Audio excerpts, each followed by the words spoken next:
Princeza je doživjela srčani zastoj.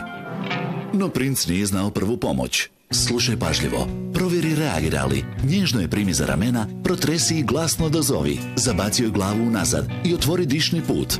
Gledaj, slušaj i osjećaj 10 sekundi diše li normalno. I? Pozovi hitnu pomoć odmah. Broj je 194.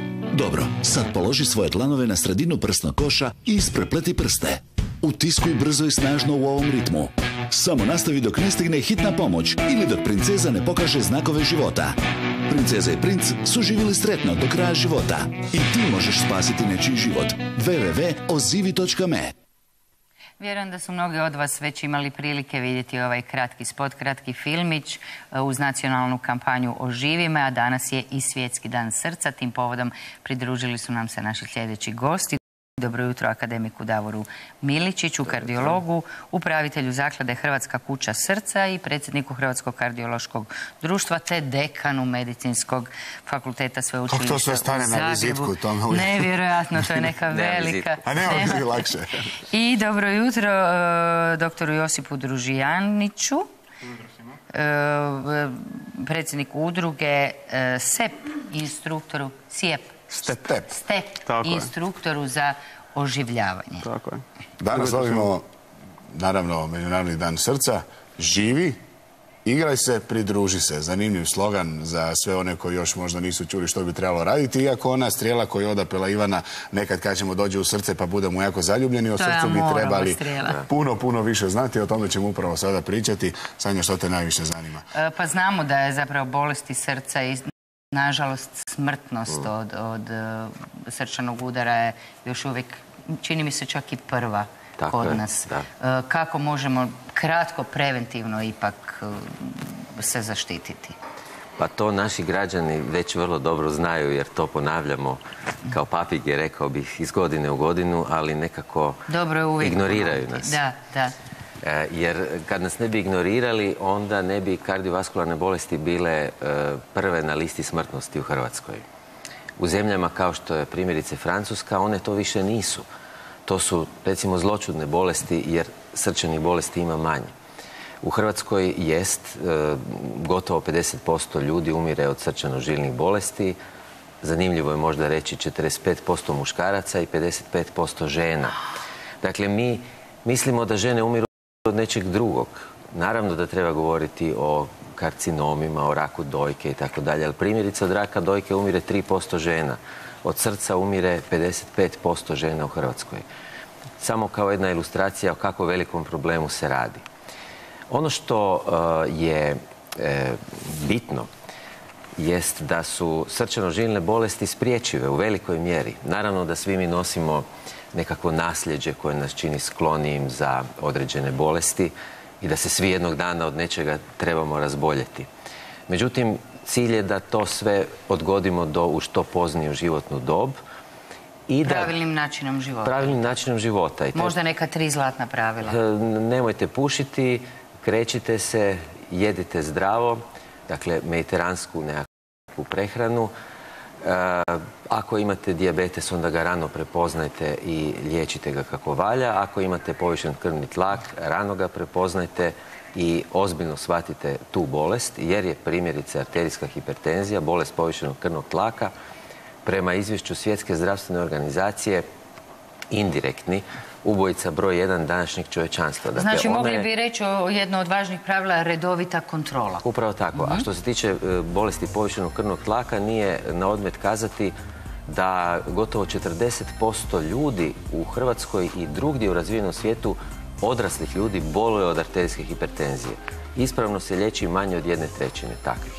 Doktore Družijanić, pitanje za vas. Niste doktor za slomljeno srce, ali ako nešto pođe po zlu, možemo se uvijek osloniti barem na onu primarnu reakciju. Kako prepoznati situaciju u kojoj moramo nekome pružiti pomoć oživljavanjem? Je li to jednostavno napraviti svi ili moramo ipak zvati samo hitnu pomoć i stajati sa strane?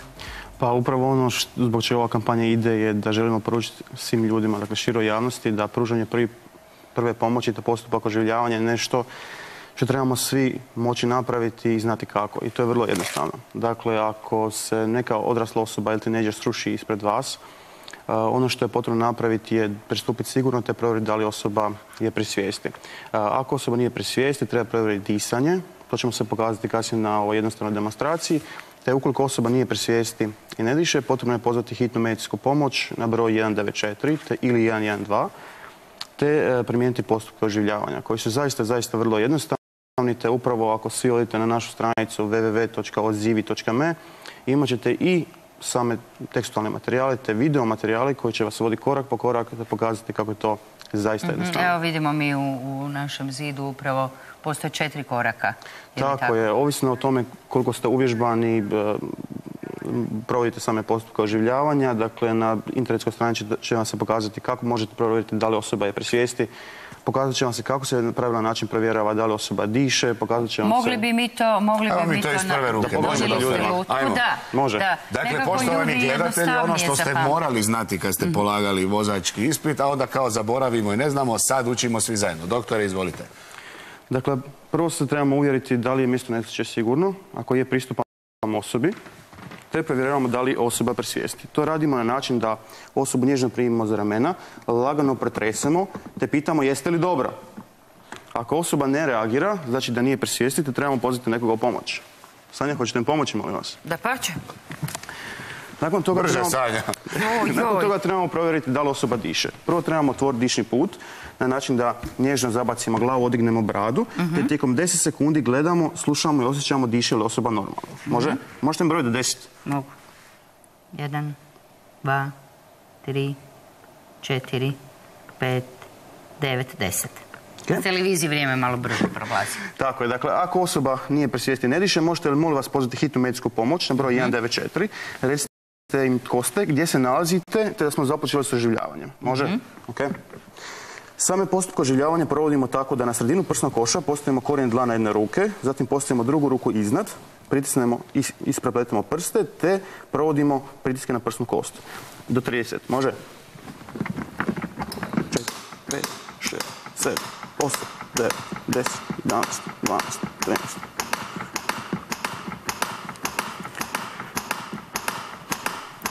To je pomoć isključivo rukama, je li tako? Ne, dakle, ono što je zlatno pravilo oživljavanja, da se oživljavanje provodi kompresijama, dakle treba napraviti 30 kompresija i nakon toga treba napraviti 2 upuha.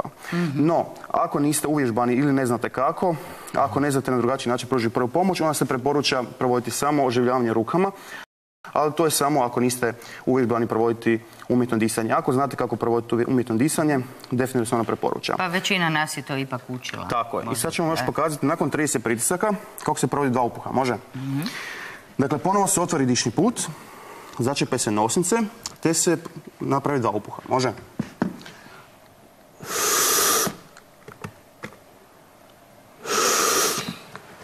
I nakon toga nastavljamo oživljavati u omjeru 30 pritisaka naprema 2 upuha i to se skupa radimo ili dok osoba ne pokaže vidljive znakove života, ili dok ne dođe hitna medicinska pomoć, ili dok ne stigne AVD, ili dok se jednostavno ne istrpimo toliko da više ne možemo kvalitetno provoditi postupak oživljavanja. Hvala lijepa. Evo, sjećamo se većinom toga, baš ono što je Frano rekao kad smo polagali u autoškoli te ispite, ali mnogi ljudi se boje pristupiti unesrećenima. To je veliki problem. U Hrvatskoj 9000 ljudi godišnje umire od nagle srčane smrti. To znači svakoga sata mi gubimo jednog našeg sugrađanina od nagle srčane smrti. Preživljavanje je manje od 10%, upravo zbog toga što hitna pomoć kada dođe, ona obično dođe za 10 minuta ili nešto više. A to su te zlatne minute u kojima je došlo do nepovratnog oštećenja mozga, ako se nisu poduzele ove mjere koje je Josip sada pokazao. Evo, ova nacionalna kampanja na taj jednostavan način mi možemo spasiti stotine života u Hrvatskoj i mi bismo htjeli poručiti da to treba postati dio opće kulture, kao što je to recimo u skandinavskim zemljama i u Nizozemskoj gdje je postotak spašenih života, spašenih ljudi koji su dobili izvan bolnički zastoj srca bitno veći. Ja sam sigurna da će ova kampanja pomoći u tome. Evo, poštovani gledatelji, vidjeli ste i ukoliko možete priskočiti u pomoć, to je životno važno. www.odzivi.me, tamo možete saznati sve što niste znali. Hvala našim gostima.